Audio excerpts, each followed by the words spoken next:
إن الحمد لله نحمده ونستعينه ونستغفره ونعوذ بالله من شرور أنفسنا ومن سيئات أعمالنا من يهده الله فلا مضل له ومن يضلل فلا هادي له أشهد أن لا إله إلا الله وحده لا شريك له وأشهد أن محمدًا عبده ورسوله أما بعد أعوذ بالله السميع العليم من الشيطان الرجيم من همزه ونفخه ونفثه بسم الله الرحمن الرحيم وجوه يومئذ ناعمة لسعيها راضية في جنة عالية.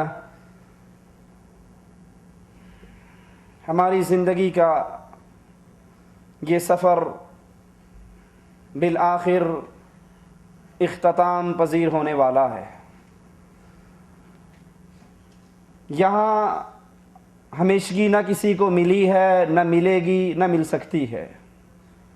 کل من علیہا فان، جو آتا ہے وہ جانے کے لیے آتا ہے. اگر بقا ہے، ہمیشگی ہے، تو صرف ایک اللہ عز و جل کے لیے. اس سفر کے اختتام پر منزلیں دو ہیں، ٹھکانے دو ہیں. یا ہمیشہ کی آگ اور ہمیشہ کی جہنم، یا ہمیشہ کی نعمتیں اور جنتیں. سوچ لیں، اللہ سب سے پہلے کہنے والے کو سوچنے کی توفیق دے. میری زندگی کس ڈگر پہ چل رہی ہے؟ میری زندگی کا اختتام کہاں ہونے والا ہے؟ جنت کے دروازے پر یا جہنم کے دروازے پر؟ جنت کا تعارف اللہ عز و جل کا کلام کچھ یوں کرواتا ہے: وجوہ یومئذ ناعمہ، جن کی زندگی کا اختتام اللہ کی جنت پر ہونا ہے، یہ سفر جنت پہ ختم ہونا ہے. ان کے چہرے اس دن تر و تازہ ہوں گے. لسعیہا راضیہ، وہ اپنی وہ کوششیں جو دنیا میں کر کے آئے اس پر راضی ہوں گے. فی جنت عالیہ، بلند و بالا جنتوں کے اندر. لا تسمع فیہا لاغیہ، جہاں کوئی بیہودہ بات نہیں سنیں گے، کوئی فضول کلام نہیں سنیں گے. فیہا عین جاریہ، ایسی جنت کے اندر جہاں بہتے ہوئے چشمے ہیں. فیہا سرر مرفوعہ، اونچے اونچے تخت لگے ہوئے. واکواب موضوعہ، اور آب خورے رکھے ہوئے. ونمارق مصفوفہ، ایک قطار کے اندر تکیے لگے ہوئے. وزرابی مبثوثہ، مخملی مسندیں سجی ہوئی، قالین پھیلے ہوئے. یہ تو جنت کی بعض نعمتیں ہیں. حقیقت یہ ہے کہ جنت کے اندر اللہ عز و جل نے وہ کچھ تیار کر رکھا ہے، وہ کچھ میزبانی ہے جس کا تصور نہ کسی ذہن میں آ سکتا ہے، نہ کوئی کان سن سکتا ہے، نہ کسی کے دل و دماغ پہ خیال گزر سکتا ہے. آئیے ایک ادنا سے جنتی کا حال صحیح مسلم ابو ہریرہ کی روایت رسول اللہ صلی اللہ علیہ وسلم کے فرمان میں سنتے ہیں. اللہ کے نبی علیہ السلام نے فرمایا، سب سے آخر میں ایک شخص کو لایا جائے گا، ادنا ترین جنتی ہے. مالک اس سے کہے گا چل میری جنت کے اندر داخل ہو جا. اس کے دل میں خیال پیدا ہوگا، یہ کہے گا یا رب تیری جنت میں کہاں جاؤں؟ جنت تو بھر چکی ہے، جنت کے محلات تو بک ہو چکے ہیں، میں کہاں جاؤں؟ اللہ عز و جل فرمائے گا اترضى ان يكون لك مثل ملک مالک من ملوک الدنیا، کیا تو راضی ہے تجھے اتنی بڑی جنت عطا کر دی جائے جیسے کسی بادشاہ کی دنیا کے اندر پوری بادشاہت ہوا کرتی ہے؟ وہ کہے گا فیقول له، وہ کہے گا یا رضیت ربی، اے اللہ میں راضی ہو گیا. مالک کہے گا اسے لک ذلک ومثلہ ومثلہ ومثلہ ومثلہ ولک ھذا وعشرۃ امثالہ. یہ ایک جنت دنیا کے بادشاہ کی بادشاہ جتنی تیرے لیے، پھر اس طرح کی ایک اور جنت، اس طرح کی ایک اور جنت، اس طرح کی ایک اور جنت، اس طرح کی ایک اور جنت، یہ تو تیرے لیے اور اس طرح کی 10 جنتیں اور عطا کرتا ہوں. موسیٰ علیہ السلام جب اس ادنا ترین جنتی کا یہ حال سنتے ہیں، مالک سے کہتے ہیں اے اللہ یہ سب سے ادنا جنتی ہے، یہ سب سے کم درجے کا جنتی ہے، تو سب سے اعلیٰ درجے کا جنتی کون ہوگا؟ قرآن بیان فرماتا ہے فَلَا تَعْلَمُ نَفْسٌ مَا أُخْفِيَ لَهُم مِّن قُرَّةِ أَعْيُنٍ جَزَاءً بِمَا كَانُوا يَعْمَلُونَ۔ سورۃ سجدہ ہے، آیت نمبر 27 ہے۔ مالک کا اعلان سنیے، کوئی شخص نہیں جانتا جو کچھ اس کی آنکھوں کی ٹھنڈک کے لیے ان سے چھپا کر رکھا گیا ہے، یہ بدلہ ہے ان اعمال کا وہ جو دنیا میں کر کے آیا۔ یہ جنت کیوں ملے گی؟ جو میں اور آپ دنیا کے اندر اس جنت کے کمانے کے لیے، اس کے حصول کے لیے محنتیں کریں گے، جس کی محنت مالک نے قبول کر لی اس کو اللہ اس جنت کے اندر داخل فرما دے گا۔ سوچئے وہ کون سے اعمال ہیں جس کے بدلے میں جنت ملے گی؟ چہرے منور ہوں گے۔ قرآن حکیم بیان فرماتا ہے وجوہ یومئذ ناظرہ الی ربها ناظرہ، بہت سے چہرے اس دن تر و تازہ ہوں گے، اللہ ہمیں ان خوش نصیب چہروں میں شامل فرمانا۔ بہت سے چہرے تر و تازہ ہوں گے، اپنے رب کی طرف دیکھ رہے ہوں گے، اپنے رب کا دیدار کر رہے ہوں گے، اپنے رب کے چہرے کی زیارت کر رہے ہوں گے۔ لیکن یہ کون سے چہرے؟ جنہوں نے تنہائی کے اندر اپنے آنسوؤں سے اس دنیا کے اندر چہرے کو دھویا ہوگا، یہ وہ پیشانیاں ہوں گی، یہ وہ چہرے ہوں گے جو جب جھکتے تھے اللہ کے سامنے جھکتے تھے، وہ کبھی غیر اللہ کے سامنے نہ جھکے، کبھی درگاہ پہ نہ جھکے، کبھی دربار پہ نہ جھکے، کبھی قوموں کے پرچموں کو ان چہروں نے سلامی نہ دی ہوگی۔ وہ جب بھی جھکتے تھے ایک اللہ کے دربار میں، ایک اللہ کے لیے جھکتے تھے، وہ اللہ سے ڈرتے تھے، وہ اللہ سے محبت کرتے تھے۔ ان کا حال قرآن بیان کرتا ہے اِنَّا نَخَافُ مِن رَبِّنَا يَوْمًا عَبُوسًا قَمْطَرِيرًا، بے شک ہم اپنے رب سے اس دن کا خوف کرتے ہیں جو دن اداسی کا دن ہے، جو دن سختیوں کا دن ہے۔ فَوَقَاهُمُ اللَّهُ شَرَّ ذَلِكَ الْيَوْمِ، جو اللہ سے اس دن کی سختی سے ڈر گیا، اللہ کی پناہ جس نے طلب کی اس دن کی اداسی سے، تو مالک اعلان کرتا ہے فَوَقَاهُمُ اللَّهُ شَرَّ ذَلِكَ الْيَوْمِ، اللہ ایسے بندوں کو اس دن کے شر سے محفوظ کر لیتے ہیں۔ وَلَقَّاهُمْ نَظْرَةً وَسَرُورًا، اس دن کی برائی سے بچا لیں گے، ان کو تازگی اور خوشی پہنچائی جائے گی۔ کس کو؟ جن چہروں نے یہاں پر ایک اللہ کی عبادت کی، ایک اللہ کے سامنے جھکے، ایک اللہ سے اپنا تعلق رکھا، توحید کے اندر ان کا کوئی بگاڑ نہ ہوگا، ایسے چہروں کو جہنم کی آگ چھوئے گی بھی نہیں۔ وَجَزَاهُمْ بِمَا صَبَرُوا جَنَّةً وَحَرِيرًا، ان کو جنت ملے گی، باغات ملیں گے، ریشمی لباسیں ملیں گے۔ کیوں؟ بما صبروا، انہوں نے دنیا میں جو صبر کیا اس صبر کے بدلے کے اندر اللہ عز و جل ان کو یہ عطا کرے گا متکئین فیہا علی الارائک لا یرون فیہا شمسا ولا زمہریرا، یہ تختوں پر تکیوں پر بیٹھے ہوئے، ٹیک لگائے ہوئے، نہ سورج کی گرمی ان کو ملے گی، نہ جاڑے کی سختی ہوگی۔ وَدَانِيَةً عَلَيْهِمْ ظِلَالُهَا وَذُلِّلَتْ قُطُوفُهَا تَذْلِيلًا، جنتوں کے سائے ان کے اوپر جھکے ہوئے۔ وَيُطَافُ عَلَيْهِمْ بِآنِيَةٍ مِّن فِضَّةٍ وَأَكْوَابٍ كَانَتْ قَوَارِيرًا، ان پر چاندی کے برتنوں میں جاموں کا دور کرایا جائے گا جو شیشے کی طرح چمکتے ہوئے ہوں گے۔ قَوَارِيرَ مِن فِضَّةٍ قَدَّرُوهَا تَقْدِيرًا، شیشے بھی چاندی کے جن کو ساقی نے اندازے کے ساتھ ٹھہرایا ہوا۔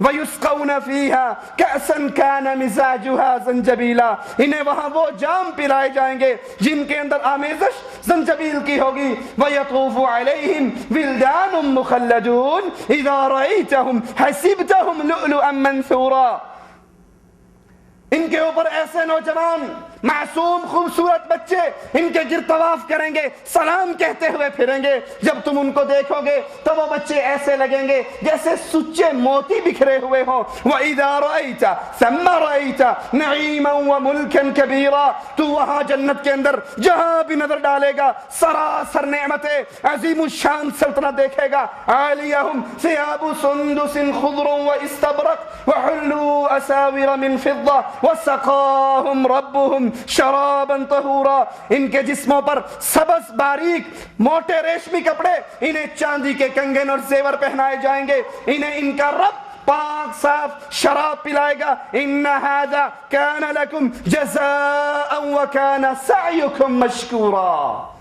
یہ اللہ کی طرف سے شراب کے جام بھی ملیں گے, یہ ریشمی لبادے, یہ بازوؤں کے اندر چاندی کے کنگن. کیوں یہ سارے انعامات, یہ جنت کے انعام مل کیوں رہے ہیں؟ مالک کے اعلان پہ غور کیجئے. ان ھذا کان لکم جزاء وکان سعیکم مشکورا. یہ تمہارے ان اعمال کا بدلہ ہے جو اعمال تم دنیا کے اندر کر کے آئے. تم نمازوں کو وقت پہ ادا کرتے, تم اللہ کے سامنے جھکتے, حی علی الصلاۃ کی آواز گونجتی, تم فوراً دنیا کی ہر طرح کی محفلوں کو چھوڑ کر اللہ کے گھر کو آباد کرتے. تم دنیا میں اللہ کے گھر کو آباد کرو گے, قیامت کے دن اللہ اپنی جنت کو تم سے آباد کرے گا. وہ کون سی کوششیں ہیں جو مالک نے قبول کی, جس کی قدر اللہ عز و جل نے کی؟ قرآن حکیم بیان فرماتا ہے, غور کیجئے, سورۃ المؤمنون ہے, قد افلح المؤمنون الذین هم فی صلاتهم خاشعون. کامیاب ہو گئے اہل ایمان, مشرک کامیاب نہ ہوگا. یاد کر لیجئے اس اصول کو, ہر درس کے اندر آپ کو یہ بات یاد کرواتا ہوں تاکہ آپ کے دل و دماغ میں اس کا سکہ بیٹھ جائے. مشرک کبھی اللہ کی جنت میں نہیں جائے گا جو غیر اللہ کو پکارتا ہو, جو غیر اللہ کے سامنے جھکتا ہو, جو غیر اللہ سے ڈرتا ہو, جو غیر اللہ کو حاکم اعلیٰ تصور کرتا ہو, جو قانون سازی کا حق انسانوں کو عطا کرتا ہو, جو اللہ کی ربوبیت میں, الوہیت میں, اسماء و صفات میں, حاکمیت میں غیروں کو شریک کرتا ہو, جو اللہ کے ساتھ شرک کرے, عیسیٰ کو بیٹا کہہ کر, عزیر کو بیٹا کہہ کر, محمد کو نور من نور اللہ کہہ کر, علی کو مشکل کشا کہہ کر, حجویری کو داتا کہہ کر, مردوں کو بری کرنے والا کہہ کر, باپوں کو اولاد اور حکومتیں بانٹنے والا کہہ کر, جو اللہ کے ساتھ شرک کرتا ہے وہ کبھی جنت میں نہیں جائے گا, کبھی کامیاب نہیں ہوگا. قد افلح المؤمنون, کامیاب ہو گئے اہل ایمان, توحید والے. توحید والا سوتا رہے, نمازیں چھوڑتا رہے, یہ بھی برباد ہے. دوسری صفت بیان کرتا ہے مالک, الذین هم فی صلاتهم خاشعون, جو اپنی نماز کے اندر خشوع اور خضوع کرتے ہیں, اللہ سے ڈرتے ہیں, نماز پڑھتے ہیں, ان کا اللہ سے تعلق جڑ جاتا ہے, ان کی نماز کے اندر اللہ سے باتیں ہوتی ہیں, کلام ہوتا ہے, مانگتے ہیں, روتے ہیں. سوچئے کامیاب ہونے والوں کی دوسری صفت نماز کے اندر خشوع و خضوع. اب جو بھائی جوال آن کر کے مسجد میں جاتا ہے اور بیل بھی اس نے عام نہیں لگائی ہوئی, انڈین گانے کی ٹونز لگائی ہوئی ہیں, اس کی نماز میں خشوع و خضوع رہے گا؟ وہ تو باقی مسجد کو ہی برباد کر کے آئے گا, ساروں کا گناہ اپنے سر پہ لے کے آئے گا. کامیاب ہونے والے کون؟ جن کی نمازوں کے اندر اللہ کا ڈر ہو, خشوع اور خضوع ہو. والذین هم عن اللغو معرضون, بیہودہ باتوں سے دور رہنے والے. والذین هم للزکاة فاعلون, اپنے مال میں سے اللہ کے لیے زکوٰۃ ادا کرنے والے. والذین هم لفروجهم حافظون, اپنی شرمگاہوں کی حفاظت کرنے والے. الا علی ازواجهم او ما ملکت ایمانهم فانهم غیر ملومین, اپنی شرمگاہوں کو حلال طریقے سے بیوی پر اور اپنی لونڈیوں پر استعمال کرنے والے. فمن ابتغى وراء ذلك فاولئک هم العادون, جو اس کے علاوہ کوئی تیسری راہ اختیار کرتا ہے یہ حد سے گزر جانے والا ہے. والذین هم علی صلواتهم یحافظون, نمازوں کے محافظ. اولئک هم الوارثون, انہی کو جنت کی وراثت ملنی ہے, یہی جنت کے وارث ہیں. الذین یرثون الفردوس هم فیها خالدون, جو مواحد ہو, جو نمازی ہو, زکوٰۃ ادا کرتا ہو, شرمگاہوں کی حفاظت کرتا ہو, ان اعمال پہ عمل کرتا ہو, پھر یہ جنت کے وارث ہے. ایسی جنت میں هم فیها خالدون, جس میں ہمیشہ ہمیشہ رہیں گے. آئیے اس جنت کے سچے طلبگاروں کے واقعات سنیں. ابن مبارک روایت کرتے ہیں اپنی کتاب الزہد کے اندر, ابو ریحانہ کے غلام سے, اس نے کہا ابو ریحانہ ایک جہادی مارکے سے واپس آئے, گھر میں داخل ہوئے, بیگم نے کھانا پیش کیا, کھانا کھایا, وضو کیا, پانی لائی, وضو کر کے مصلی پہ کھڑے ہو گئے نماز ادا کرنے کے لیے. عشاء کی نماز ادا کی, نوافل شروع کر دیے, نفل پڑھتے پڑھتے سحری کا ٹائم ہو گیا, فجر کی اذان ہو گئی, فجر کا وقت ہوا. بیگم قریب آ کے کہتی ہے, ابو ریحانہ بڑے عرصے سے گھر سے نکلے ہوئے تھے, جہاد کے مارکوں میں گئے ہوئے تھے, اب تم واپس آئے, کیا میرا تجھ پہ کوئی حق نہیں؟ کہا اللہ کی قسم تیرا تو بہت بڑا حق ہے. کہا پھر کیا بات ہے؟ نہ تو میرے پاس آیا، نہ تو میرے پاس بیٹھا، نہ میرا حال چال پوچھا. کہا میں نے نماز شروع کی، قرآن کی کچھ آیات کی تلاوت شروع کی. ان آیات کے اندر اللہ کی جنت کا ذکر تھا. میں اس جنت کی یاد کے اندر کھو گیا، اتنا گم ہوا کہ میرے دل و دماغ پہ تمہارا تصور بھی نہیں آیا. یہ جنت کے سچے متلاشی جن کی نگاہیں ایک اللہ عز و جل کی جنت کی طرف لگی ہوئی، کیونکہ مالک کا اعلان ہے وَسَابِقُوا إِلَى مَغْفِرَةٍ مِّن رَبِّكُمْ وَجَنَّةٍ عَرْضُهَا كَعَرْضِ السَّمَاءِ وَالْأَرْضِ. دوڑو، دوڑ لگاؤ، کوشش کرو، محنت کرو، بھاگو اس جنت کی طرف جس جنت کی چوڑائی زمین و آسمان کے برابر ہے. جس جنت کی چوڑائی اتنی ہے. جب وہ ان آیات کو پڑھتے، وہ ان آیات سے یہ مطلب لیتے کہ یہ حکم مجھے ہے، اس دوڑ میں نے جیتنا ہے. ہم سمجھتے ہیں کوئی بات نہیں، دنیا کے معاملے کے اندر میں جیت جاؤں. میں 2000 کماتا ہوں، میرے گاؤں والا 1500 کماتا ہے، میرے حالات بڑے اچھے ہیں، 500 تو زیادہ ہیں.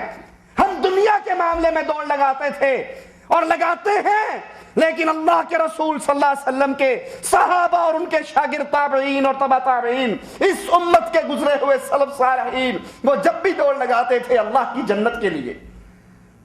حضرت حسن فرماتے ہیں جب کوئی دنیا میں تجھ سے مقابلہ کرے تو دنیا کے لیے اس کو چھوڑ دے. جب تجھ سے کوئی دین میں مقابلہ کرے، جنت کی دوڑ میں مقابلہ کرے، تو اس کو آگے نہ بڑھنے دینا، تو اس سے مقابلہ کر، اس سے زیادہ اللہ کی رحمت کا حقدار بن جا.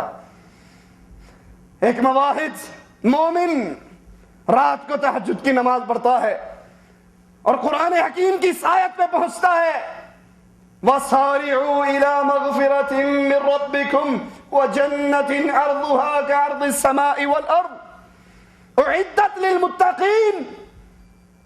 کوشش کرو، دوڑ لگاؤ، محنت کرو اس جنت کے لیے جس کی چوڑائی زمین و آسمان کے برابر ہے، اور جو تیار کی ہے اللہ عز و جل نے متقین کے لیے، اللہ سے ڈرنے والوں کے لیے. باپوں سے ڈرنے والوں کے لیے نہیں، پیروں کی پھونکوں سے ڈرنے والوں کے لیے نہیں، حضرت کے تھوک پر امید رکھنے والوں کے لیے نہیں، بلکہ اس کے لیے جو ڈرتا ہے تو اللہ سے، کیونکہ موت و حیات، عزت و ذلت، اولاد اور رزق، ہر طرح کا خزانے کا مالک عرش والا رب ہے. یہ آیت پڑھتے رہتے، روتے رہتے، پڑھتے رہے اور روتے رہے، یہاں تک کہ رات گزر گئی. صبح کا وقت ہوا، شاگرد پوچھتا ہے استاد، شیخ آج ہم ساری رات ایک ایسی آیت پڑھ کے روتے رہے جس میں جنت کی کوئی خاص باتیں تو نہیں ہیں، صرف یہی تھا نا کہ یہ جنت اتنی چوڑی ہے، کوئی جنت کی اتنی نعمتوں کا ذکر نہیں، کوئی جہنم کے عذاب کا ذکر نہیں. میں نے کسی اور کو اس آیت میں اتنا روتے ہوئے نہیں دیکھا.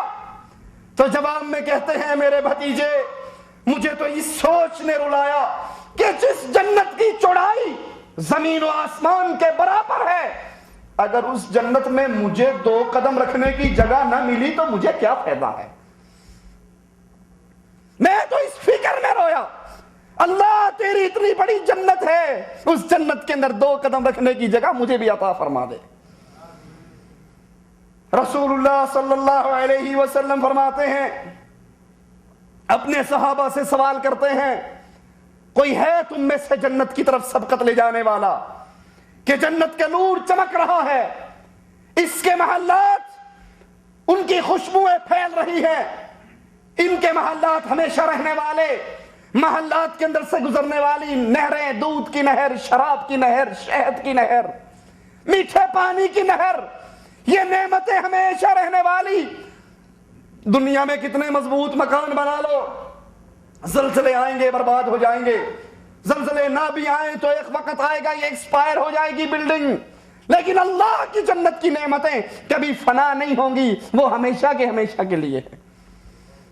رسول اللہ صلی اللہ علیہ وسلم کے صحابہ نے فرمایا، ہاں اللہ کے نبی، ہم جنت کی طرف سبقت لے جانے والے، ہم محنت اور کوشش کرنے والے۔ آپ نے کہا قولوا انشاءاللہ، انشاءاللہ کہو، اگر اللہ چاہے گا تو تم ضرور جنت میں داخل ہوں گے۔ صحابہ نے پہچان لیا کہ یہ جنت بڑی قیمتی چیز ہے۔ 2000 ریال کمانے کے لیے، 1500 ریال کمانے کے لیے، 800 900 ریال کمانے کے لیے کتنی ڈیوٹی کرنی پڑتی ہے؟ 8 گھنٹے، 9 گھنٹے، 12 گھنٹے، 16 گھنٹے۔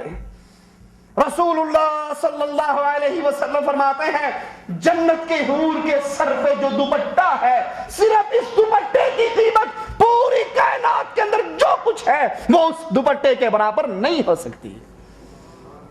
اس کے لیے میری اور آپ کی کیا سوچ، کیا پلاننگ، کیا پروگرام کہ زندگی تو بالآخر ختم ہونے کی طرف جا رہی ہے، یہ زندگی دوبارہ نہیں ملے گی۔ 800 900 ریال کمانے کے لیے 9 گھنٹے کی ڈیوٹیاں ہیں، اور اس جنت کے لیے جس میں صرف ایک حور کے دوپٹے کی قیمت پوری کائنات سے بڑھ کر ہے۔ حور کی اپنی قیمت کا کیا کہنا، اس کے لیے میں نے اور آپ نے کیا سوچا ہے، کیا پلاننگ کی ہے۔ آئیے سنیے جن کی نظر اللہ کی جنتوں پر ہوتی ہے ان کے حال کیا ہیں۔ بدر کی جنگ کے اندر حضرت حارثہ شہید ہوئے۔ رسول اللہ صلی اللہ علیہ وسلم کے پاس ان کی والدہ روتی ہوئی آئی اور کہنے لگی اللہ کے نبی صلی اللہ علیہ وسلم مجھے بتائیے حارثہ کہاں ہے؟ جنت میں ہے تو صبر کروں گی۔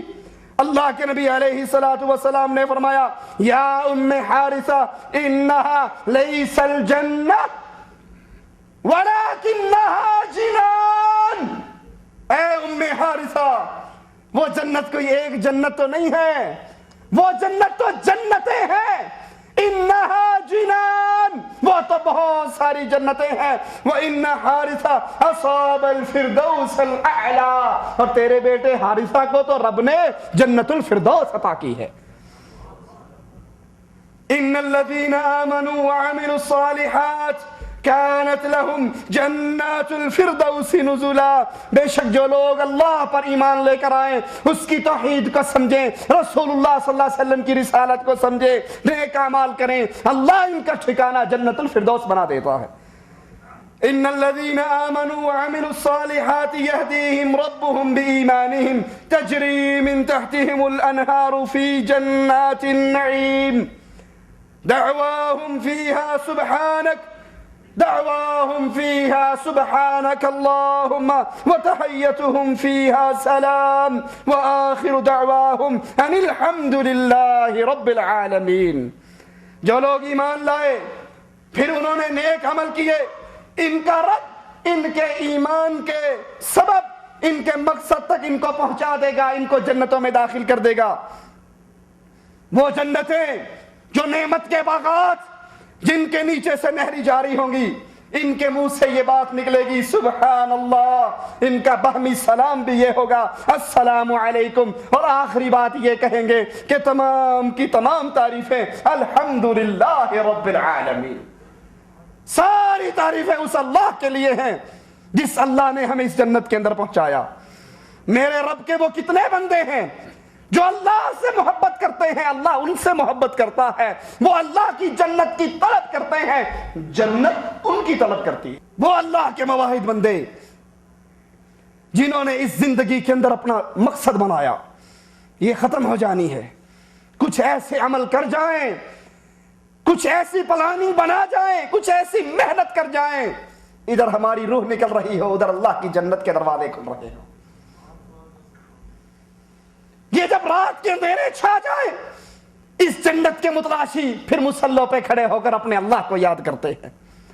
جب یہ تنہا ہو جاتے ہیں، رسول اللہ صلی اللہ علیہ وسلم فرماتے ہیں ایک شخص کے عمل کو دیکھ کر اللہ اپنے عرش پہ مسکراتا ہے۔ اللہ کی مسکراہٹ اس کی محبت کا اظہار ہے۔ کیسے؟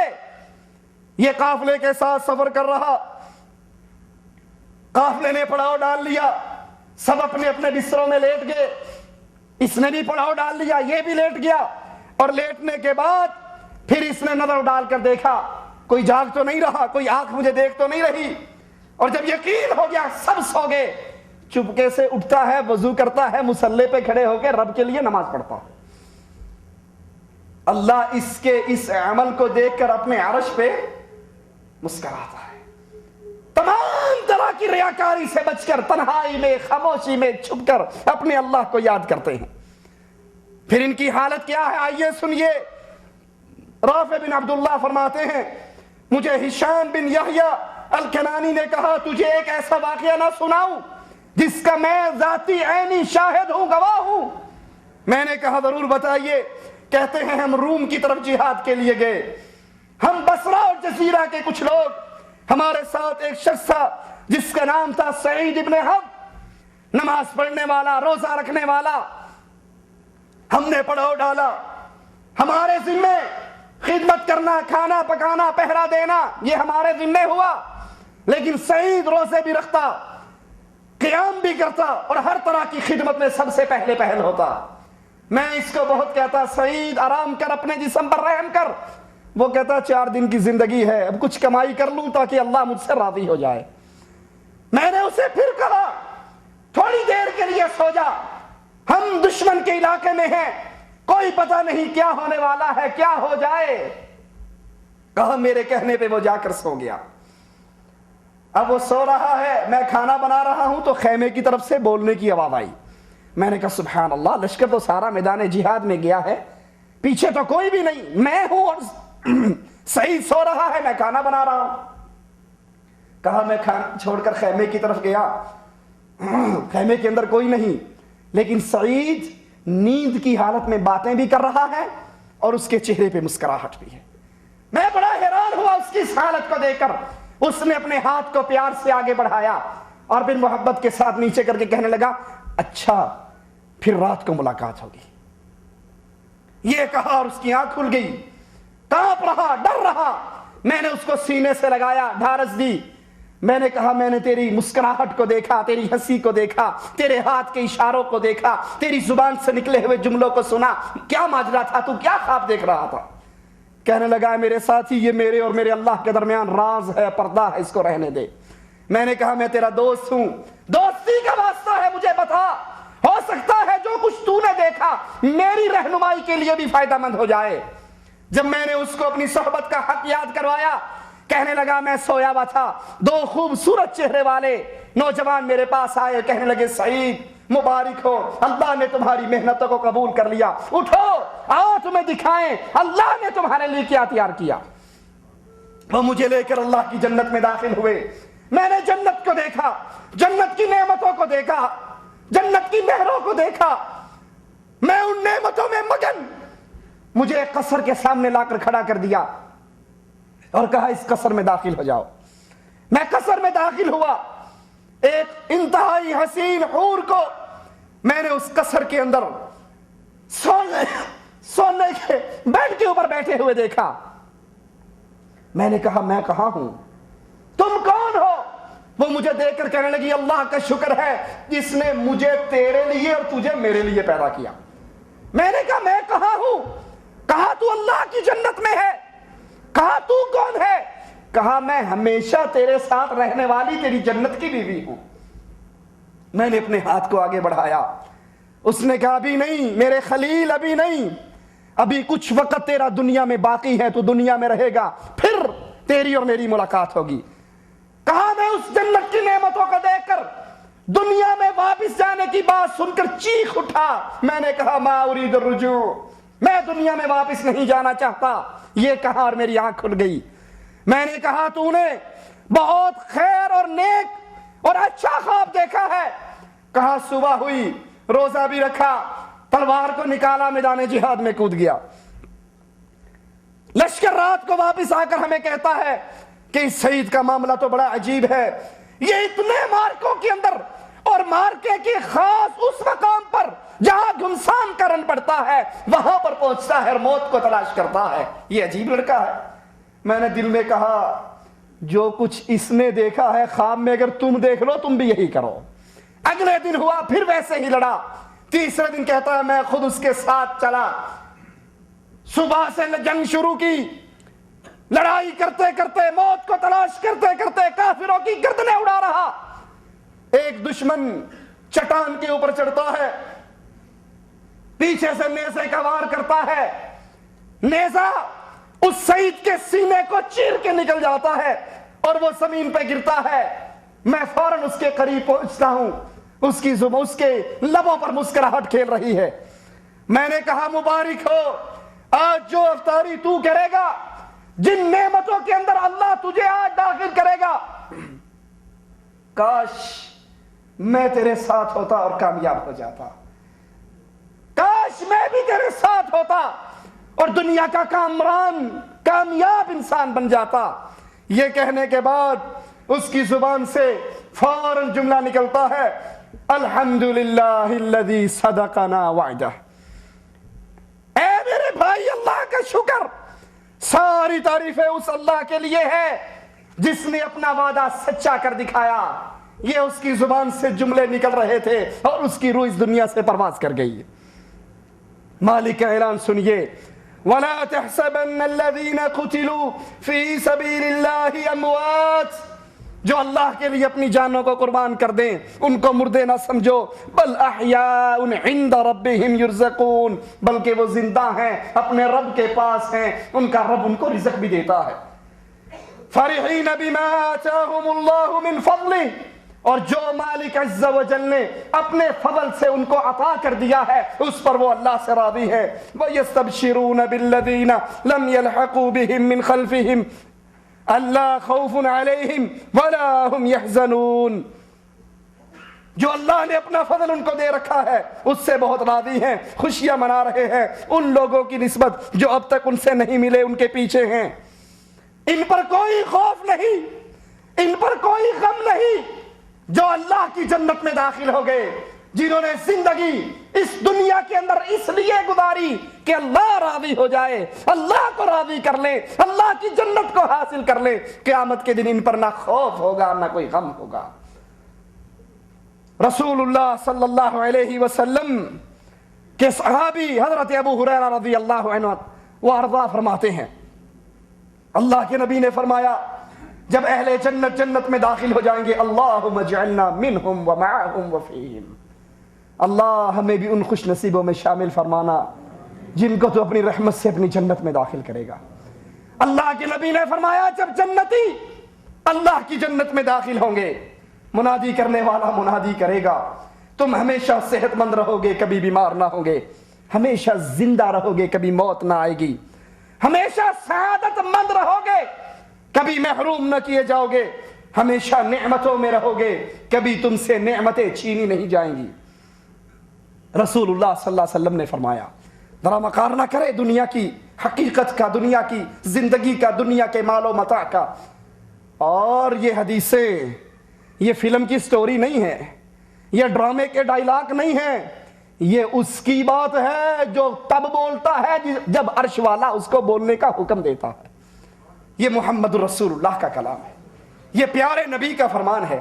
آقا فرماتے ہیں اگر جنت کی حور زمین پہ ایک دفعہ جھانک لے، اس کے جھانکنے سے سارا جہان روشن ہو جائے، اس کی خوشبو سے یہ جہان بھر جائے، اس کا دوپٹہ دنیا اور دنیا میں جو کچھ ہے سب سے زیادہ قیمتی ہے، تو دوپٹے والے کی قیمت کیا ہوگی؟ سوچئے ذرا، بستر پہ لیٹ کر غور کیجئے ذرا، میں نے اور آپ نے اتنی قیمتی چیز کے لیے کیا سوچا ہے، کیا کیا ہے، کیا پلاننگ ہے، کیا تیاری ہے؟ جھولی میں وہ کون سا عمل ہے جس کو اللہ عز و جل کے سامنے پیش کریں گے؟ صحیح مسلم میں ابو ہریرہ روایت فرماتے ہیں، ذرا حدیث پہ غور کرنا، اور غیرت مندو جن کو اللہ کی توحید پہ غیرت آتی ہو، یہ حدیث تمہارے لیے بہت بڑی خوشخبری ہے۔ غیرت مند مسلمان کے لیے یہ حدیث بہت بڑی خوشخبری ہے۔ صحیح مسلم کی روایت ابو ہریرہ بیان فرماتے ہیں، جنت کے اندر ایک حور ہے، ان فی الجنت حورا، جنت میں ایک حور ہے، یقال لها عینا، جس کو عینا کہا جاتا ہے۔ جب یہ چلتی ہے 70,000 خوبیاں اس کے بائیں طرف چلتی ہیں، اور 70,000 خوبیاں اس کے بائیں طرف چلتی ہیں۔ یہ حسن و جمال کا پیکر اپنی خوبیوں میں گھرا ہوا، اور زبان سے کیا کہتی ہے ذرا یہ سوچنا، اور پھر دعا بھی کرنا اور دعا بھی کرنا، اللہ ہمیں ان خوش نصیبوں میں شامل فرما دے۔ زبان سے کہتی ہے انا للآمر المعروف والناہی عن المنکر، مجھے اللہ نے اس انسان کے لیے پیدا کیا جو دین پہ اتنا غیرت مند ہو کہ جب بھی خلاف شریعت کوئی کام دیکھے اس کو روک دے اور اس دین کی دعوت کو آگے پہنچاتا رہے۔ جب بھی گناہ دیکھے، قبر پہ ہونے والے سجدے اس کو نظر آئیں، قبروں پہ لگے ہوئے عرس نظر آئیں، بابوں کے نام کی نظر و نیاز نظر آئے، اس کو غیر اللہ کی سبیل نظر آئے، اس کو شرک اور بدعت کے مناظر نظر آئے، یہ منہ چھپا کر گزرتا نہیں بلکہ کہہ دیتا ہے لوگوں جو کچھ تم کر رہے ہو یہ اللہ کی ذات اور صفات اور عبادت میں شرک ہے۔ انا للآمر المعروف، میں ہر اس بندے کے لیے پیدا ہوئی ہوں جو نیکی کا حکم دیتا ہے، برائی سے روک دیتا ہے۔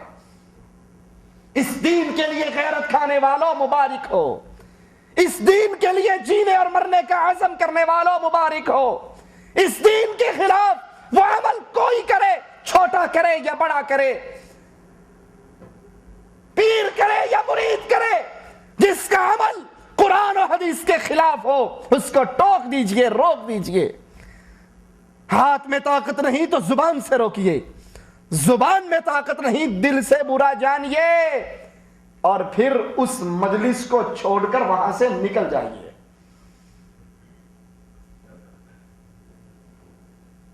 یہ حور، یہ اللہ کی اتنی بڑی نعمت جو اہل ایمان اور اہل توحید کے لیے پیدا ہوئی، اس کو اتنا حسن ملا ہے۔ اگر جنتیوں پر ہمیشہ کی زندگی کا فیصلہ نہ ہو جاتا اس کے حسن کو دیکھ کر مر جاتے۔ جنت کے اندر نور بلند ہوگا، جنتی پوچھیں گے یہ کیسا نور ہے، یہ کیسی روشنی ہے؟ جواب ملے گا آج ایک حور اپنے خامن سے باتیں کرتے ہوئے اس نے کہکا لگایا ہے، اور اس کے کہکا لگانے پر یہ جنت نور کے ساتھ چمک اٹھی ہے۔ کوشش کیجئے، دوڑ لگائیے، محنت کیجئے اللہ کی اس جنت کے لیے۔ ابو ہریرہ سے روایت ہے کہ اہل جنت کے لیے منادی ہوگی رب تمہیں اپنی زیارت کروانا چاہتا ہے، اللہ ہمیں ان خوش نصیبوں میں شامل فرمانا۔ جنت کی تمام نعمتوں کے اندر سب سے بڑی نعمت سچے اللہ عز و جل، سچے داتا اور مولا کی زیارت، یہ جنت کی ساری نعمتوں میں سب سے بڑی نعمت ہوگی۔ اہل جنت کو اکٹھا کیا جائے گا، جنتیوں آ جاؤ، اللہ نے تمہیں انعام دینا ہے۔ وہ پوچھیں گے کیسا انعام؟ کیا اللہ نے ہمارے چہرے منور نہیں کیے؟ کیا ہمارے میزان ترازو بھاری نہیں کیے؟ کیا ہمیں جنت میں داخل نہیں کیا؟ اچانک ان کے سروں پہ نور بلند ہوگا، ان کے سروں پہ نور بلند ہوگا، جہاں اللہ عز و جل نور کے پردے پڑے ہوئے مالک کہے گا سلام علیکم یا اہل الجنہ، اے جنتیو تم پہ تمہارے رب کی سلامتی ہو۔ کیا حسین موقع ہوگا جب پروردگار رب العالمین اپنے بندوں سے کلام کرے گا۔ اللہ کے لیے اعلیٰ مثال سمجھانے کے لیے بات کرتا ہوں۔ آج دنیا کے کسی ملک کا رہنے والا اپنے بادشاہ، صدر، وزیر اعظم سے ہاتھ ملائے، 4 دن اس کے پاؤں زمین پہ۔ میری صدر سے ملاقات ہوئی، انہوں نے میرا حال چال پوچھا۔ اللہ کے لیے اعلیٰ مثال سمجھانے کے لیے بات کرتا ہوں۔ کیا خیال ہے اس سے بڑھ کر خوشی کا دن اور کون سا ہوگا جس دن اللہ اپنے بندے سے خود کلام ہوگا۔ مالک کہے گا سلام علیکم یا اہل الجنہ، جنتیوں تم پہ سلامتی ہو۔ بندے کہیں گے اللہم انت السلام ومنک السلام تبارکت یا ذا الجلال والاکرام۔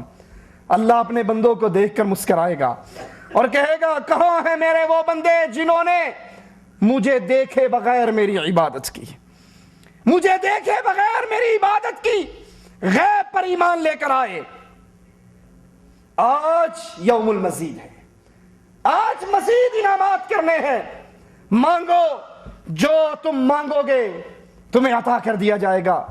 جنتی یک زبان ہو کر کہیں گے اللہ تو ہم سے راضی ہو جا۔ مالک کہے گا اگر میں تم سے راضی نہ ہوتا تمہیں اپنی جنت میں داخل نہ کرتا۔ وہ کہیں گی اللہ ہمیں معاف کر دے۔ مالک کہے گا تمہیں معاف نہ کیا ہوتا تو تمہاری جنت میں داخلہ نہ ہوتا، مانگو کیا مانگتے ہو۔ جنتی کہیں گے اللہ پھر تو اپنے چہرے کا ہمیں دیدار کروا دے۔ مالک نور کے سارے پردوں کو ہٹا کر اپنے بندوں کو اپنے چہرے کا دیدار کروا دے گا۔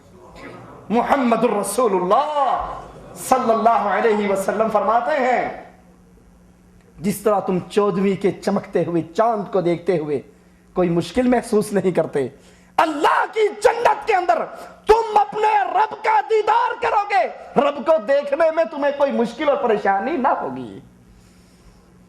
جنتیوں کو ہمیشہ رکھنے کا فیصلہ نہ ہو چکا ہوتا، وہ رب کے نور کو دیکھ کر زندہ نہ رہتے، خاک ہو جاتے۔ مالک اپنے بندوں سے ہم کلام ہوگا، اپنے بندوں کو ان کی دنیا کے کچھ گناہوں کو یاد کروائے گا۔ میرے بندے تو نے فلاں کام نہیں کیا، بندہ کہے گا اللہ کیا تو نے مجھے معاف نہیں کر دیا؟ مالک کہے گا اگر تجھے معاف نہ کرتا تو اپنی جنت عطا نہ کرتا۔ لوگو یہ بڑی قیمتی چیز ہے، یہ جتنی قیمتی ہے اس کی ڈیمانڈ، اس کے لیے محنت بھی اتنی ہی زیادہ ہے۔